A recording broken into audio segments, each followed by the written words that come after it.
Today on the Topping Show, Matt Walsh goes viral for his statement on divorce rates being higher when the wife earns more than the husband. David Hogg says that Joe Biden's chief of staff really ran the White House when Biden was allegedly in charge. California wants to get rid of homework, test scores, and more for their goal of equity. BMW M2 CS loses weight and loses the stick shift. Nissan reportedly to sell their headquarters. And Macy's recalls her kids' pajamas. All of that and much more on the Topping Show.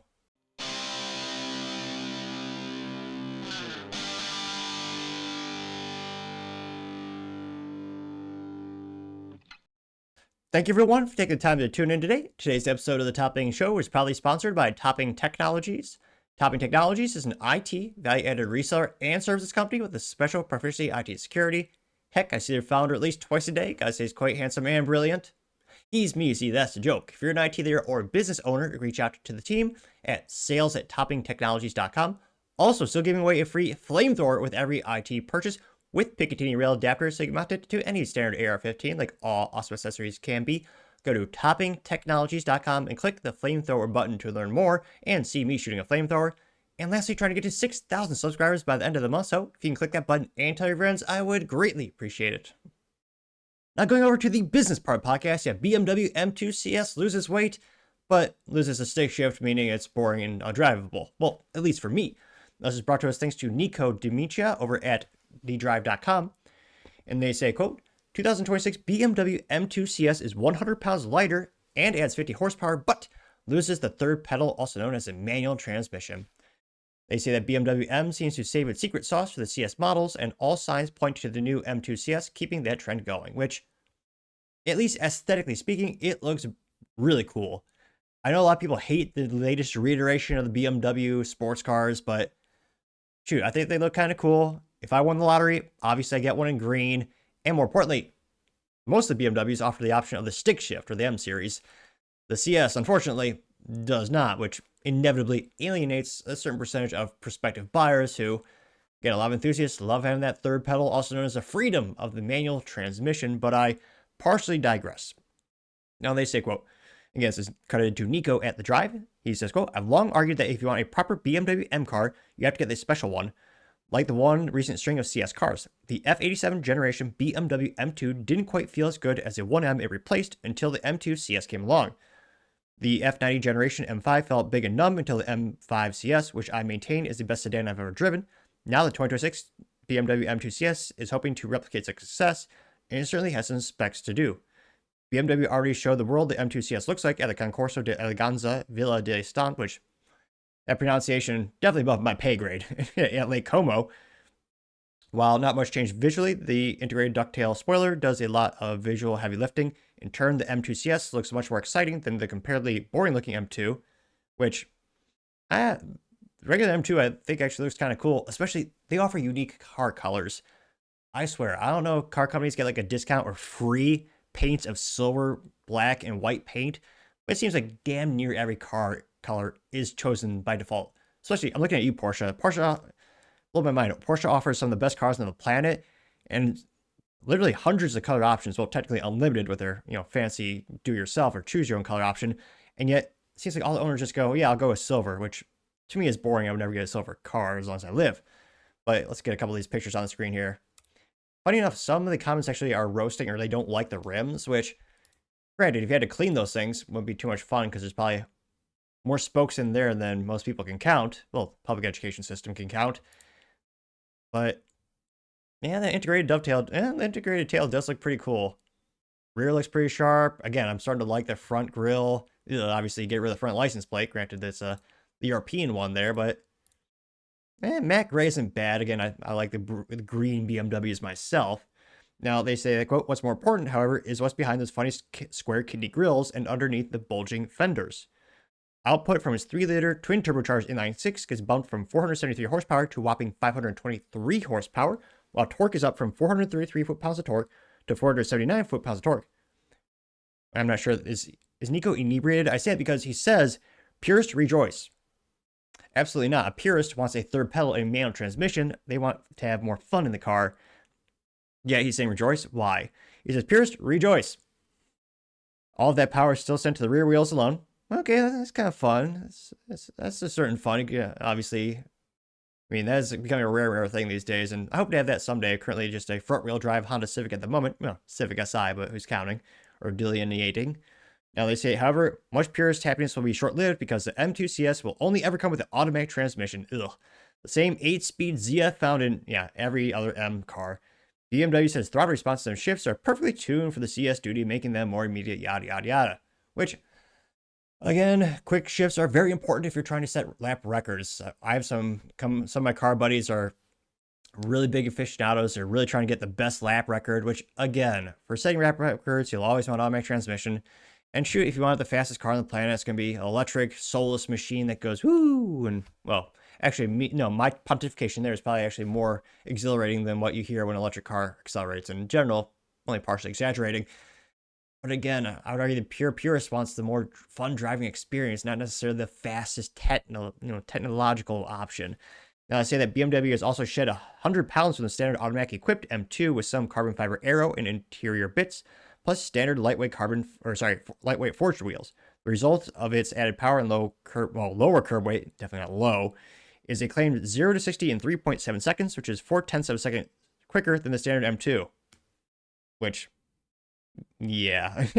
They say that Beamers tend to test quicker than their qualified claims in reality, so I expect it'll do the same. It's still, and this is BMW, is a German car company, but they seem to have an American problem. They're very much overweight, so at least it looks good on the track right there. They say that it's still 3,770 pounds. This is supposed to be a sports coupe, by the way. And they say, though it's not likely to become a featherweight, which, BMW has had this issue more and more. Every year they get, you need more horsepower, that's good, but every year BMWs get heavier and heavier and heavier. It's almost becoming comical at this point. Now, they say that, quote, where I'm hoping BMW did most of the work is in the suspension. The standard M2 is far from a bad sports car. It's grippy, sharp, and incredibly capable. The problem is that it's almost too capable, and it makes driving quickly too easy and synthetic feeling. However, BMW made enough tweaks in the suspensions of the previous CS model, bushings, ball joints, and basically everything that's connected the car to the ground to generally transform the feel. And it seems like BMW may have done something similar here. The M2 CS has unique springs, dampeners, and a chassis control system. Everything has given minor tweaks too, like an adaptive suspension, Sertronic steering, and rear differential. It's even 0.2 inches lower than before. Tire tracks and ultra track tires are no option cost, which is a pretty rare thing these days.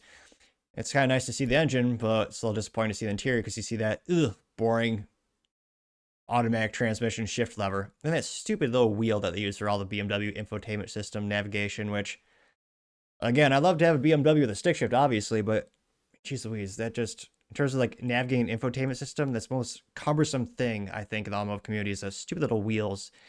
And Mercedes and a couple other car companies do it as well. It's the opposite of intuitive. Now, they say that, quote, inside the M2 CS feels like a standard M2, just with a flat bottom steering wheel wrapped in Alcantara. It also maintains BMW's M recent torture chamber seats. I actually like them, though. I know most BMW fans do not. You also get some CS badges throughout, which, I'll pull those up on the screen so it's a little bit larger. And it looks like a good steering wheel. That part looks good. And again, you do want those deep bolstered bucket seats when you're actually at the track. Some people might hate them for everyday driving. My seats are definitely not that bolstered in my Civic Si, though they are moderately bolstered. But yeah, you actually do want those to hold you in place. Got a bunch of carbon fiber thrown inside, always fun to have. Now here you can see the nice engine, though. Again, it's mated with a automatic transmission. They say that BMW has been saving its best for the CS models, almost to the point of making them real M cars. I'm hoping the new M2 CS has the same magic. Jeez Louise, now this price point. Pricing starts at $99,775, which seems a lot for an M2, but then again, the previous generation M2 CS started at $84,595. This one is slightly more power, more tech, and higher performance capabilities, but will be more fun. Is it 10 plus grand more fun? With an automatic transmission?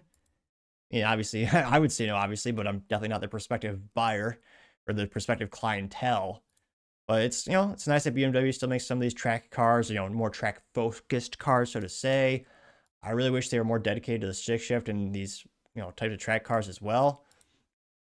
The last track car also has 4 cylinders, which 4 cylinders is great for Honda Civic Si, though, for BMW, I'd want at least 6 at minimum.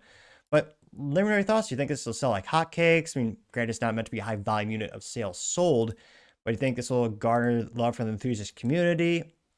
Or will they kind of gloss over? And then again, at that price point, $99,775 starting. And of course, you got all the bells and whistles you add to that, plus extortion. I mean, extortion. I mean, the sales tax or registration fees. So we'll put it well above 100,000. I mean, shoot, if I had that kind of money, basically 6 figures for a sports car, I would just get a nice used Porsche Cayman or 911 with a stick shift. That's, I would argue, even better for the track. But let me know your thoughts and comments, because as always, be fascinated to hear what you have to say. Other interesting business news, you have Nissan reportedly selling their headquarters, famously made by Carl Ghosn. This is brought to us thanks to Brian Hurd over at thedrive.com. And he says, quote, Nissan selling the headquarters that Fawn built and proved no cost too sacred to cut.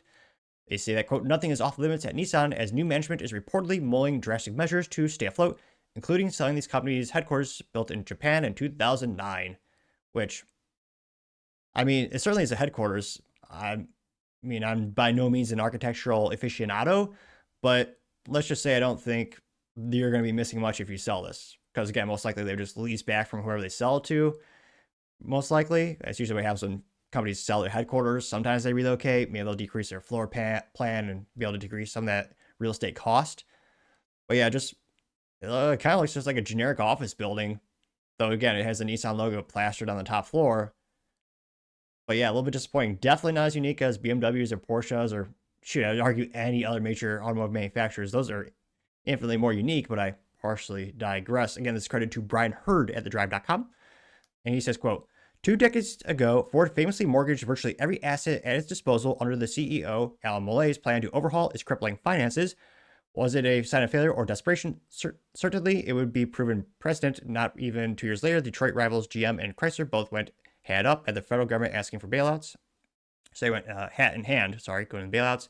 Just 3 years later, now under now disgraced former CEO Carl Ghosn, Nissan was building the 22-story high-rise in Yokohama and has been the company's home for more than 15 years. And now it might be for sale. Automotive News reports that, quote, this time around, it's not a member of America's Big Three, but Japan's, alongside Toyota and Honda. Nissan has spent decades as one of the highest value manufacturers on its side of the Pacific. Here you can see a slightly closer up picture of the Nissan logo. Again, it is pretty disappointing. It just looks like a regular office building, and yet they paid to have that built. Now they say, quote, Nissan's headquarters is a house that Fallon built. He announced the move 2 years before Ford's comprehensive restructuring reform.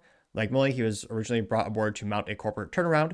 Before he took the reins, Nissan was battling $20 billion in debt and was predominantly unprofitable. Japanese lineup.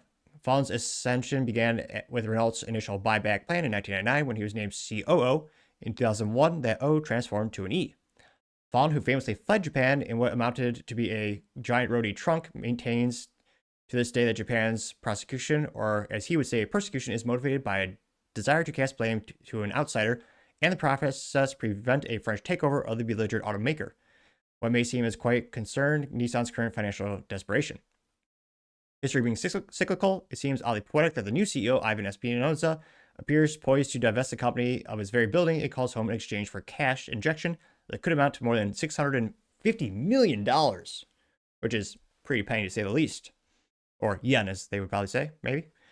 Now they say property sales alone won't erase Nissan's debt, but they would ease pressure, the company's staggering operation cost. Nissan lost $4.5 billion last quarter of its 2024 fiscal year alone, its second largest drop in the past 25 years. An audit of assets has been available for liquidation, put Nissan's headquarters building as a bean counter's radar, and certainly not alone.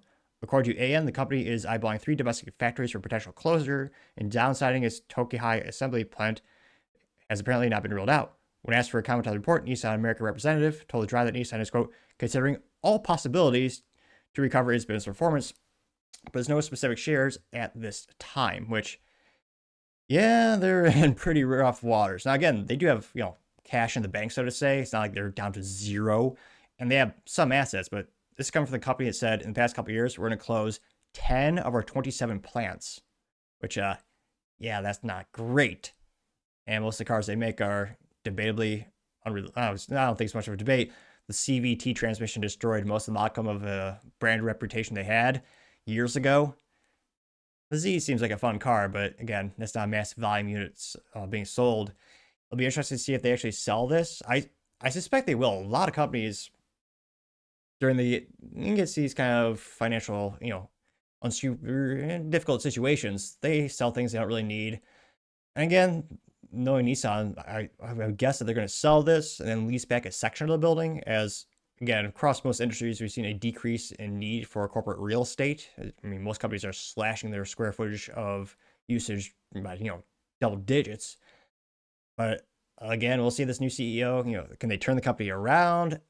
I mean, anecdotally, I think I know one friend who's bought a Nissan in the past 6 years, and he just didn't want to pay the premium for, a big three or, Toyota or GM or Ford truck, and he wanted a truck with a V8, and Nissan had that.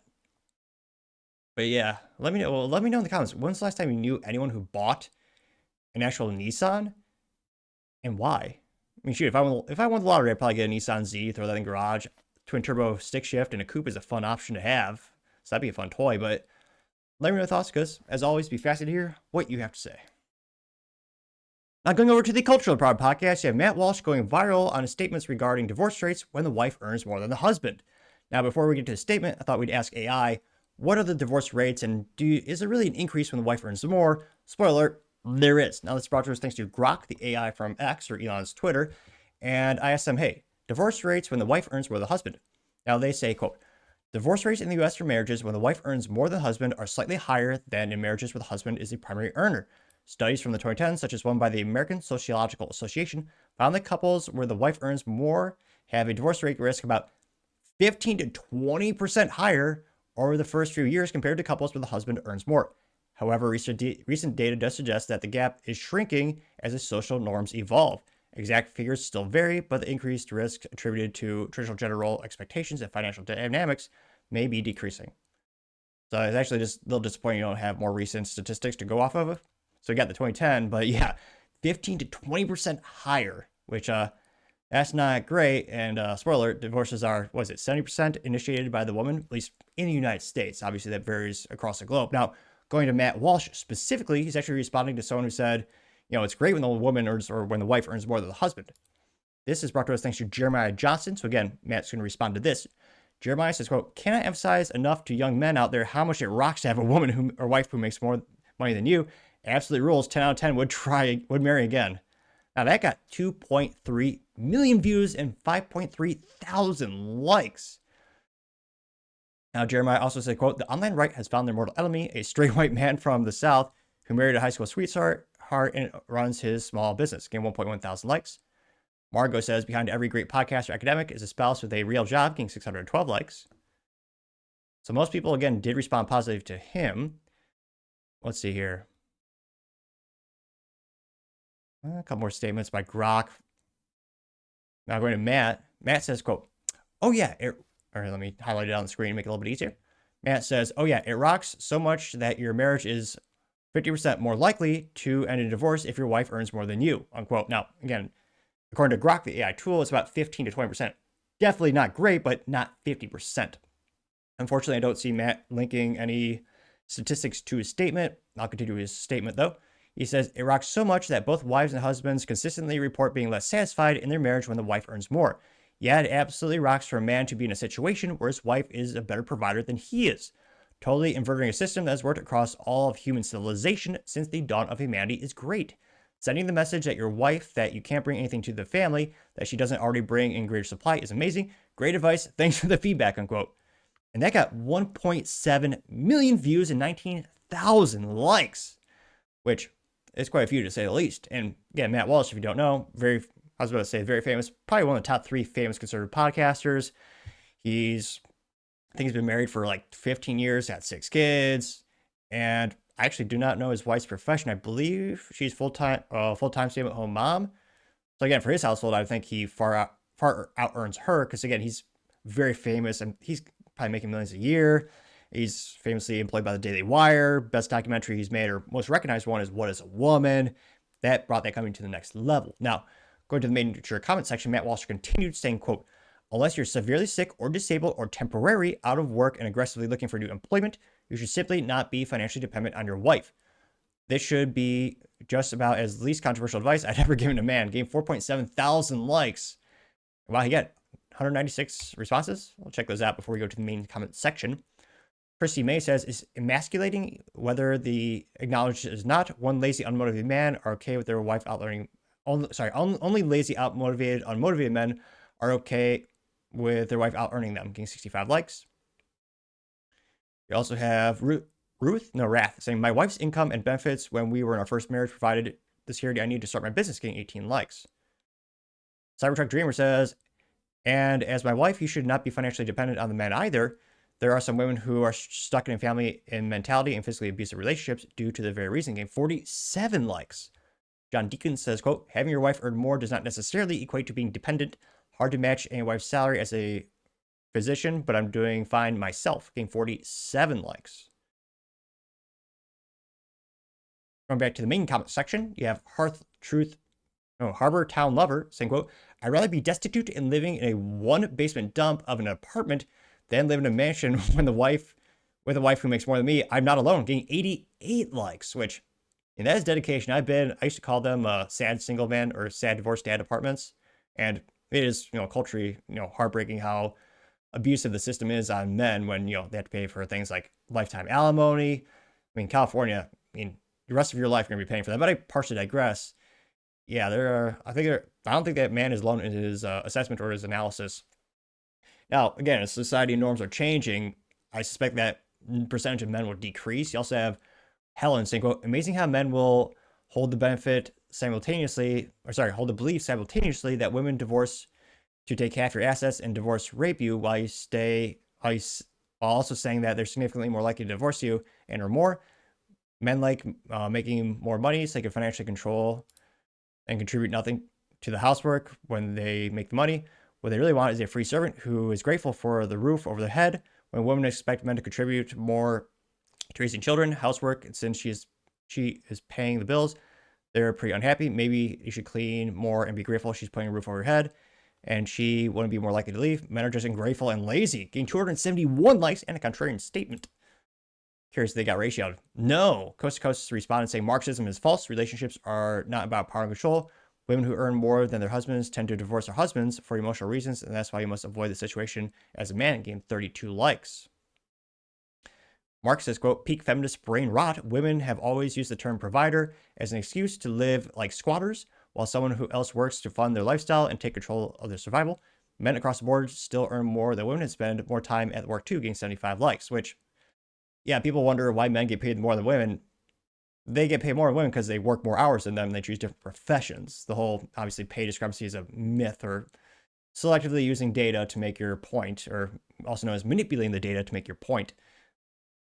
Going back to the main comment section, you have Pearl Davis said, on the bright side, he can put her in child support and alimony if it goes south. Or I got 245 likes, which I think California, you pay alimony for life, which is insane. Cantel Bex, I'm not sure if I'm pronouncing that right, but that's what it looks like, says, what do you do when your woman earns more money than 97% of the population? Her chance of finding a man who earns more than her is nearly non-existent. What does that mean? She's just undateable? Serious question. 27 likes. I mean, we are seeing a trend, and they're kind of heartbreaking when you see all the street interviews. We have folks asking women why they're single and why men are single. A lot when they ask women why they're single, and again, not every time, but again, this is anecdotally me just seeing videos on the social media. A lot of the women that are more elderly or more mature and have a higher income rate, they note that they want to date a man that's earning more than them. That is a decreasing sample size. Now, I'm a horse thief, says, quote, nearly non-existent. She can either be single, as many do, because they tend not to get aroused by, well, not to get too adult here, but aroused by a beta man, or she could help find a man in that 3%, getting 4 likes. We also have, let's see here. Pacquiao the Gross says, men can pretend this is true, that they are okay being dependent on their wives, but that requires the man to reveal the humiliation of being the subordinate partner, or he must bottle up his own disappointment, anger, and oriented against others, getting 158 likes. Smart Ace says, quote, Matt Walsh, or broski. I've not heard that term since the 1990s. Is that still popular? Perhaps. It's literally spelled B-R-O-S-K-I. Now he says, quote, broski. 82% of your cited stats fossilize faster than your worldview. Correlation is not causation, but fragile masculinity. That's peer-reviewed. Marital satisfaction tanks when fragile egos out-earn their critical thinking, getting 167 likes. Now, again, I don't know if Matt Walsh is right by the 50%. Again, I only asked Grok AI. That's not, it's not a definitive answer. And again, that study was from 2010. But Matt was saying, the data I got was 15 to 20%, which is still a pretty big increase. Let's see. I'm trying to see if there's any other interesting contrarian statements. You have Lorenzo Maliando saying, quote, take note, you will rarely ever see a better example of masculine fragility than you do with Matt Walsh. He reeks of it, getting 60 likes. Pretty good. I was going to say, for once, I would say it's almost 50-50. Yeah, about 50 pro, 50% con statements responding to Matt Walsh. So getting some fun contrarian statements in here. Chris Kalous says, quote, you spend too much time telling the world why you're intimidated by a woman who does things and has success. I think we all know by now that it's a you issue, not historical or evolutionary argument. Getting 135 likes. Let's see. This got 542 likes. Jeez Louise. All caps. This person's really, really proud of their statement. Jeremiah Johnson, or their cap locks is just broken on the keyboard. He says, quote, I want a girl with the right allocations who's fast and thorough, as sharp as a tack. She's playing with her jewelry. She's putting up her hair. She's touring the facility and picking up the slack. I don't know if this is a rap or a popular culture song, but it's a statement that got 542 likes. Scapio says, quote, if you marry the right woman, it doesn't matter how much money either of you make. In fact, if you marry the right woman, you don't have to worry about any of this shit because the woman's going to be on your side through thick and thin. It's a partnership, not a providership. Unquote, getting 118 likes. Which, yeah, I mean, I'll do one more. Philosophical cat. That's a picture of a gal, so we'll say it's alleged philosophical cat. Says, quote, you know that not all men deal with this kind of insecurity, right? A lot of them do, but not at all, or not all. If he says he likes that his wife earns well, who are you to tell him wrong to feel this way? Getting 171 likes. Which, again, I think the main concern is, will the wife initiate divorce? Because that is overwhelmingly initiated by women in the United States. And a lot of people are saying this is, one of the reasons they do so. But again, this is one of the most viral statements that Matt Walsh has had in the past 30 days. Unfortunately, was the infographic there? Let's see. Mom, dad. Kind of just showing how much people work. But yeah, it'd be interesting to see if that social norm ever changes in the United States. I would guess it's becoming less and less, though it also is concerning divorce rates are going up and up. But as always, let me know your thoughts in the comments because it'd be fascinating to hear what you have to say.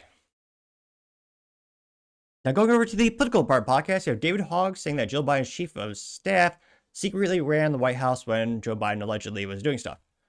Now, this is also credited to Project Veritas for undercover report. Without too much further ado. One question for me is how corrupt is the DNC if so many people knew, or few people knew about Biden, the president of the United States? I mean, I think the fact of the matter is the DNC is always going to be a campaign arm of the president, ultimately. The bigger issue was the inner circle that was around Biden. That's it. And I can't stress to you enough. Joe Biden's chief of staff, had an enormous amount of power. Joe Biden? Joe Biden's chief of staff. That was an open secret of them. I would avoid them. He was scary. What was his name? Anthony. I've never seen him. Exactly. What do you mean? He's just like a shadowy, Wizard of Oz type figure. That's what made him so I knew how he looked, but the general public wouldn't know how this man looked. But he wielded an enormous amount of power, and I can't stress to you how much power he had at the White House.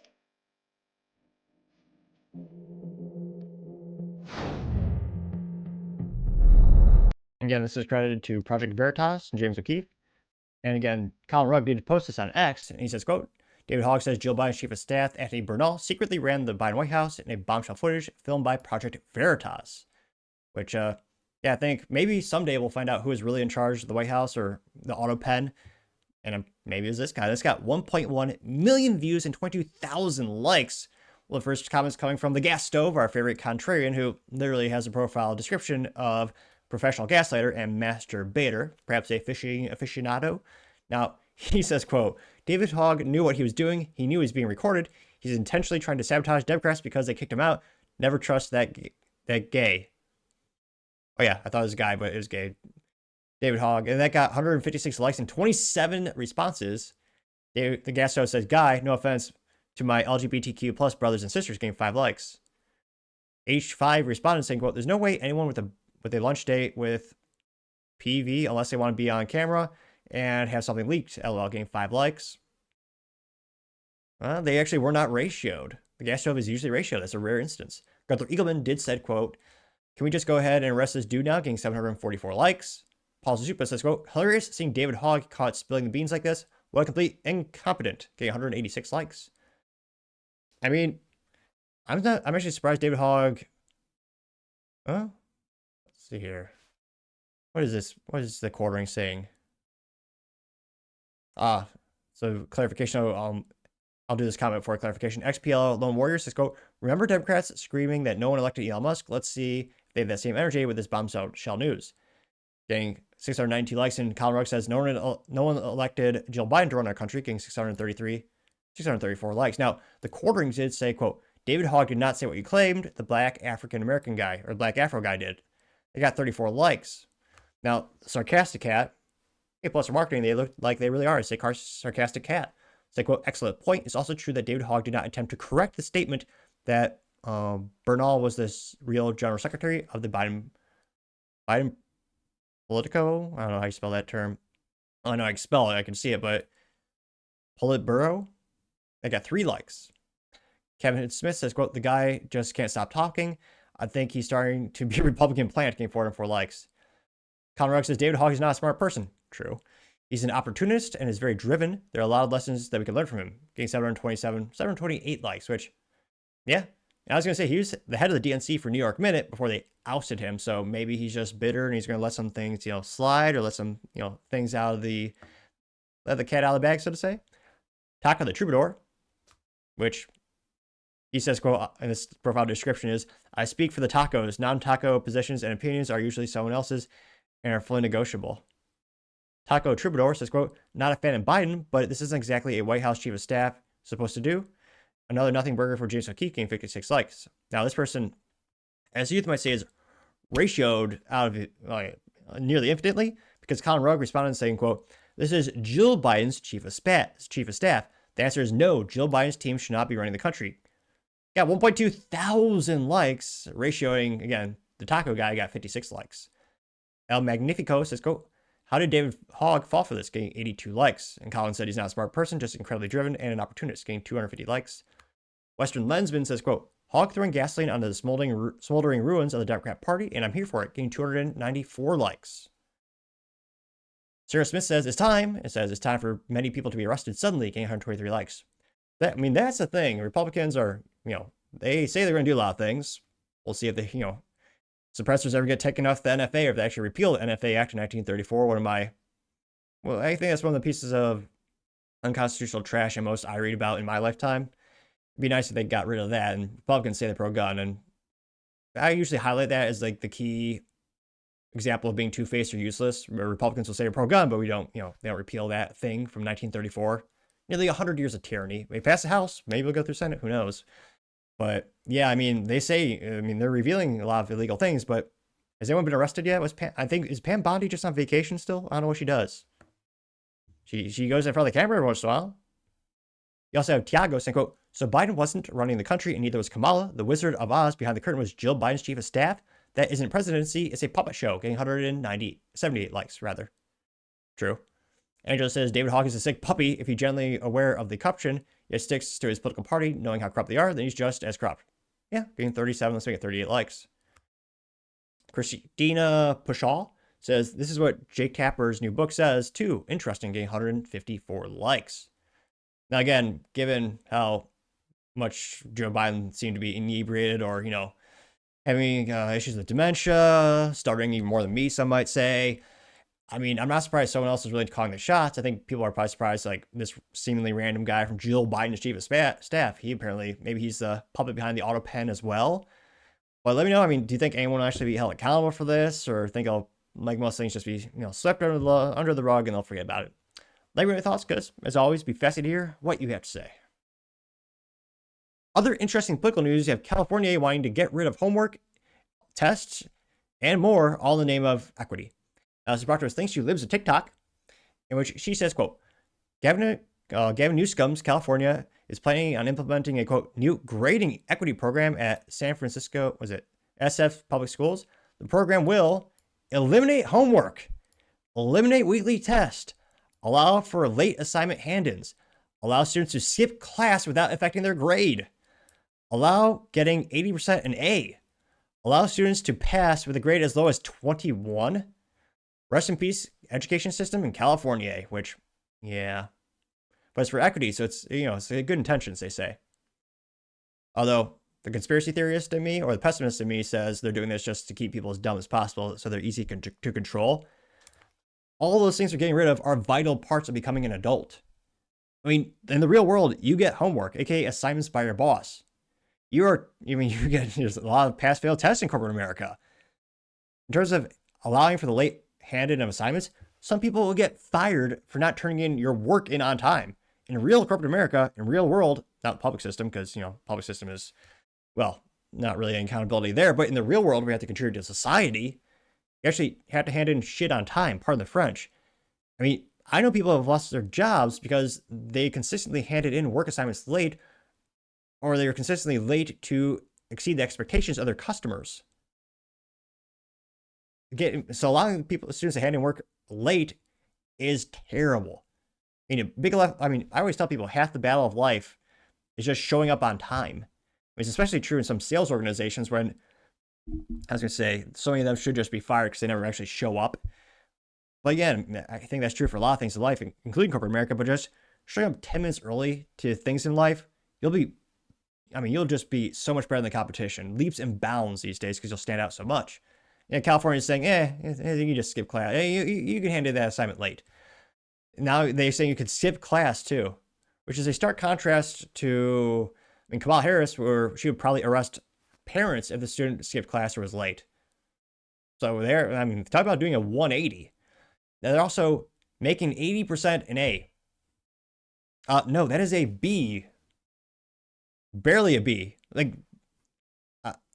Literally lowering the bar. That's what California does. Now, it's also giving it an unfair competitive advantage to other, college and institutions who might not realize California is now manipulating their grades at this school to make the kids look smarter. Spoiler, they're not. It's going to hurt them long term. And now they can pass students with grades as low as 21%, apparently. 21?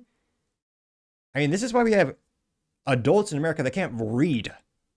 Because these useless public schools just keep pushing them around.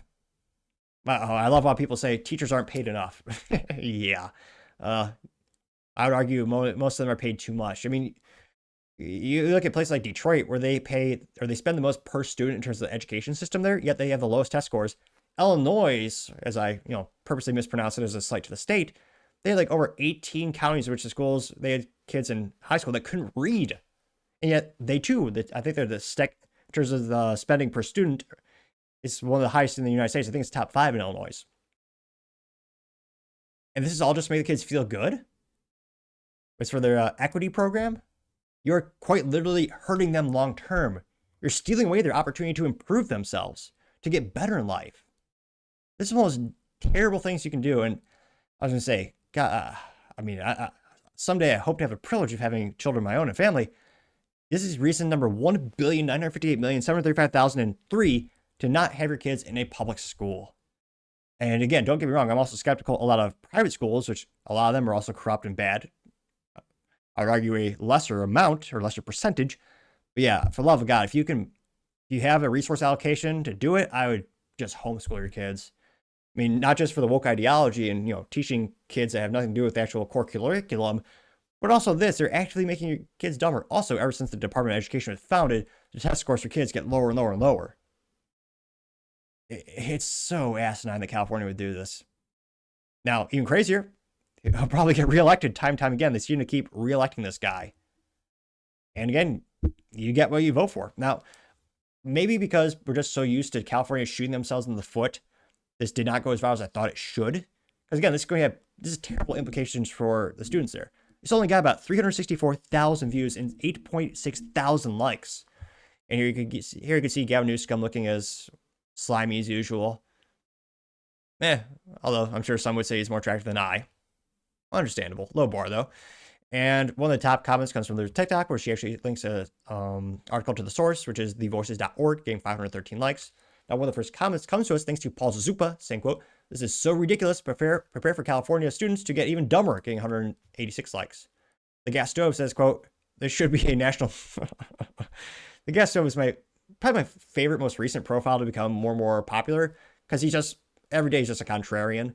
Now, he says, quote, "This should be a national model when Newsom becomes president." Yeah, the gay pride flag emoji, which many would argue is probably just the flag of California. I got 14 likes and 12 comments.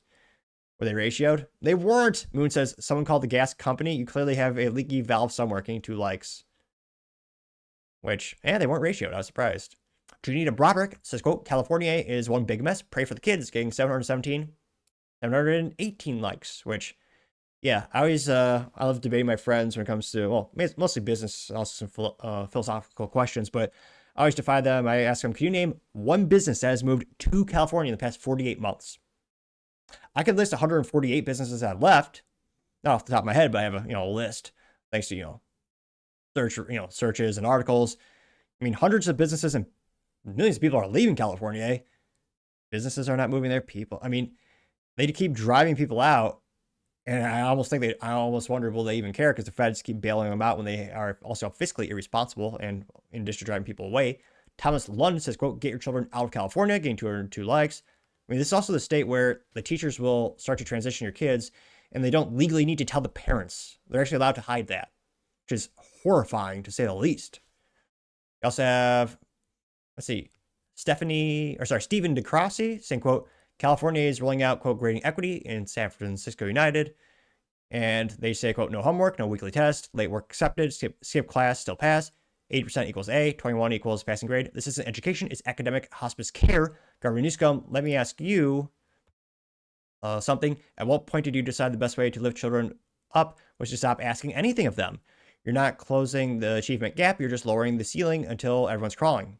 No homework, no test, no accountability, and you dare call it equity? If you ran a bakery the way you run the school system, you'd all be dying of hunger, because this isn't competition, it's surrender. It's not compassion, it's surrender. And if you really love those children, you demand even more of them, not less of them. And not less of yourself, getting 57 likes and, yes, exceptional points.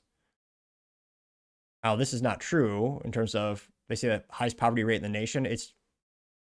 I'm pretty sure it's Alabama. Not to throw Alabama under the bus there, but I don't think it's California.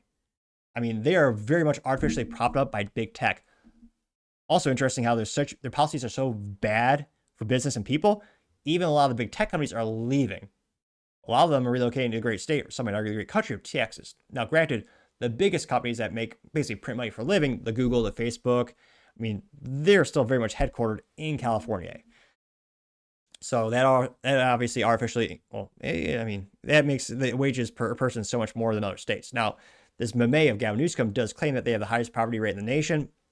I don't believe that. Now, they say that they have the highest gas tax in the nation. That's actually not true either. They have the highest gas prices in the U.S. Interestingly enough, the highest gas tax in the United States, weirdly enough, is Pennsylvania, which I would never have guessed. I just did an article a couple years ago, and I was interested to see that's still the case. So I did an article in high school about gas taxation, which is taxed on a federal and a state level. But yeah, California is, I believe, the second highest gas tax rate. However, it's the most expensive gas because they only allow, I believe, 2 or 3 companies to actually refine the gas to the California standards, which they have their own special standardization for emissions for the actual fuel there. So again, it's the most expensive gas in the U.S., but it's not technically the highest tax rate, just to throw that out there. They have the highest tax income state. Well, that is true. And they have a record homelessness in California. Yes, those parts are true as well. And this did get 126 likes. Now, interestingly enough, you do have someone who agreed with the homework part. Diaglo Marine says, "The only part I agree with is no homework. I always found the concept kind of redundant, and it doesn't actually help students. It just takes more time away from them that could be dedicated to studying and enjoying their youth. Most school systems in other development countries do not require homework." Got 30 likes. Went up like a stock price. Well, good stock price. I would actually I don't know. It's one of those things where no kid likes doing homework because usually the stuff you study is crap. But every once in a while, you get a good teacher where they actually find a subject matter that you appreciate, and I would argue you learn more effectively because of that. But it's an instance where, as much as no one likes homework, I think it is important. In the real world, you get, I mean, especially if you're salaried, you're not hourly, you get a lot of homework. You get a lot of work tasks that have to be completed. I mean, let me know in the comments, maybe not a popular opinion, but I do think you need to have homework as a child to be successful. You also have Horror Horescence saying, quote, his kids are in a private school, so it doesn't affect him. Getting 173 likes. 95 likes. True. Cal Becker says, equity is a communist plot to destroy America. Prove me wrong. Getting 43 likes. Joe Pags Pellegrino says, quote, this is a plan to ensure Californians are not educated so that they'll be subjects of government forever. That's always their goal, full government control. Getting 236, 237, 238 likes, well, including one for myself. You also have IO saying, fact check, Governor Newsom has no involvement with this proposal plan? Really? Now, Just Visiting says, the governor has no involvement with the proposed radical massive changes of the education system in the state. What are you claiming? Chris Bacon says, fact check, you can't read. Look at the legislation headline. Yeah. You also have Dr. Pilligan saying, quote, the plan to help certain demographics by assisting them to be less educated, less motivated, and less intelligent isn't working. A 69 likes. So yeah, I think this is definitely going to hurt California, especially in the long term. And as if you need yet another reason not to have your kid go to public school. Yes, this is yet another. But let me know your thoughts, because as always, be fascinated to hear what you have to say. Now, going over to the business blunder of the day, you have Macy's recalling some of their kids' pajamas because, whoops, they could be hazardous. Now, this is brought to us thanks to the United States Consumer Product Safety Commission, perhaps the only useful government website, granted, pretty low bar, in which they say, quote, Macy's recalls holiday line infant footed pajamas due to injury hazard sold exclusively at Macy's, which is a good thing because that means only 18 people bought them. I'm only partially exaggerating. I'm sure Macy's is thriving and doing well. I mean, in all seriousness, I don't think I've been to Macy's in 20 years, but again, I don't really like to spend money. I usually buy clothes once a decade, I think, on average. Here you can see some of the colorful pajamas that they sold. Now, they note that the hazard is the elastic in the pajama's ankles can be too tight and restrict blood circulation, posing an injury hazard. Now, I'm almost perplexed. I'm almost befuddled. I can't believe they actually sold 16,300 of these things, which means that, I guess some parents might have bought multiple pajamas for their children, but I mean, that theorizes that there's 16,300 people that actually shop at Macy's and don't just buy cologne, which based on the commercials, I thought that was the only thing they buy, or that they sell rather, than people buy. Now, they say that, quote, the recall involves 5 different styles of the Holiday Lane branded infant footed pajamas. The cotton pajamas are sold in infant sizes 0 to 3 months, 3 to 6 months, 6 to 9 months, with Happy Holiday Lane printed on the pajama's neck label. I'll put that on the screen right there, so you can easily find that. They say the size and PD numbers are printed with the care instruction tag located on the pajama's item. Now, they say that consumers should immediately stop using the recalled pajamas, take them away from their children, and contact Macy's for instructions on how to receive a refund. Consumers should not return the recalled pajamas to the stores. Consumers will be asked to fill out a recall form at https://recallrtr.com/footed pajamas.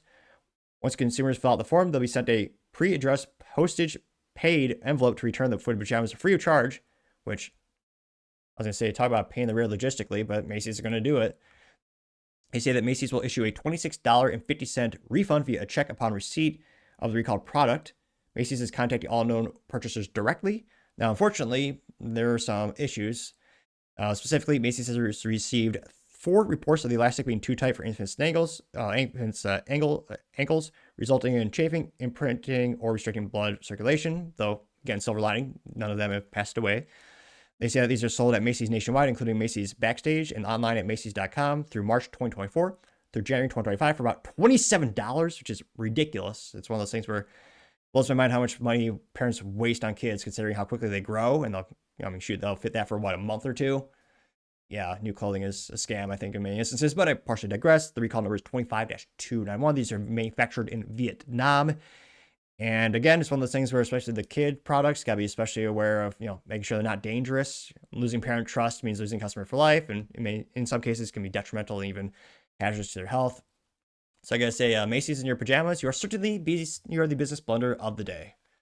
Thank you everyone for taking the time to tune in today. Again, trying to get to 6,000 subscribers by the end of the month. So if you can click that button, I greatly appreciate it.